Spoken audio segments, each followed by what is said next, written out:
this phase, the chromosomes undergo a process called synapsis. As the nuclear envelope dissolves, the homologous chromosomes move together and overlap. The chromosomes then begin crossing over. This is the exchange of genetic material. We can see this when the red beads swap with the green beads at the spot where the chromosomes overlap. The regions where the crossing over happens are called chiasmata. In addition, the centrosomes start to move to opposite ends of the cell, and the spindle fibers begin to form. At the end of prophase, microtubules will attach themselves at the chromosome's centromeres. In metaphase, pairs of homologous chromosomes align in the middle of the cell along the metaphase plate. One chromosome in each pair will face each pole. The chromatage of each homolog are connected at the kinetochore, which is connected to the centrosomes by microtubules.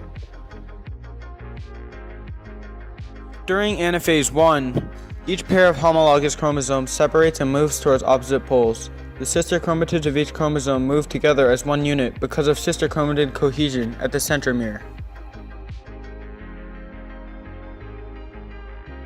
During telophase 1, each half of the cell now contains the constituents of a haploid cell. Cytokinesis occurs simultaneously with telophase 1, splitting the cell into two separate haploid cells.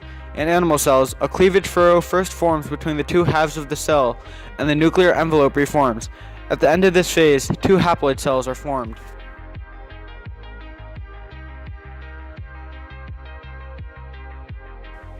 Prophase 2. During prophase 2, the nuclear envelope breaks down, the chromosomes duplicate, and the spindle apparatus forms. Later in this phase, chromosomes begin to move towards the metaphase plate.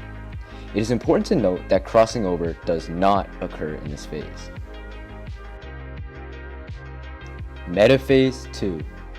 Like what happened in metaphase 1, the chromosomes align themselves along the metaphase plate. Microtubules are attached to the kinetochores of each chromosome. Anaphase 2. In this phase, the sister chromatids of each chromosome begin to separate towards opposite poles. The sister chromatids are now called chromosomes in their own right. Telophase 2 and cytokinesis. Nuclei form as the chromosomes condense. A cleavage furrow forms between the halves of each cell. Then, just like in telophase 1, cytokinesis occurs, separating the two haploid cells into 4 daughter haploid cells. These haploid cells are called gametes, sperm or egg.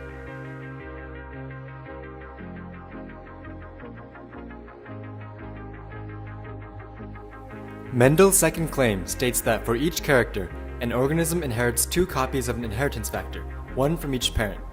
This can be seen at the end of telophase 2 in cytokinesis, where there are 4 daughter haploid cells, each carrying a set of alleles.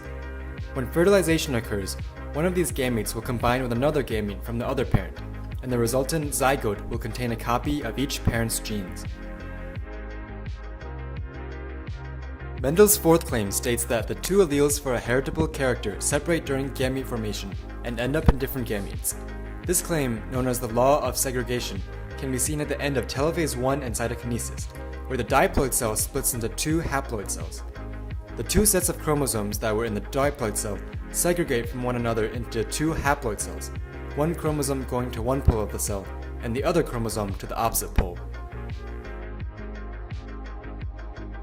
Mendel's fifth claim, known as the law of independent assortment, states that the alleles of 2 or more different genes get sorted into gametes independently of one another. This can be seen in telophase 2 and cytokinesis, where the 2 haploid cells split into 4 daughter haploid cells. During this process, the homologous pairs separate independently from one another, yielding no effect on separation of other alleles.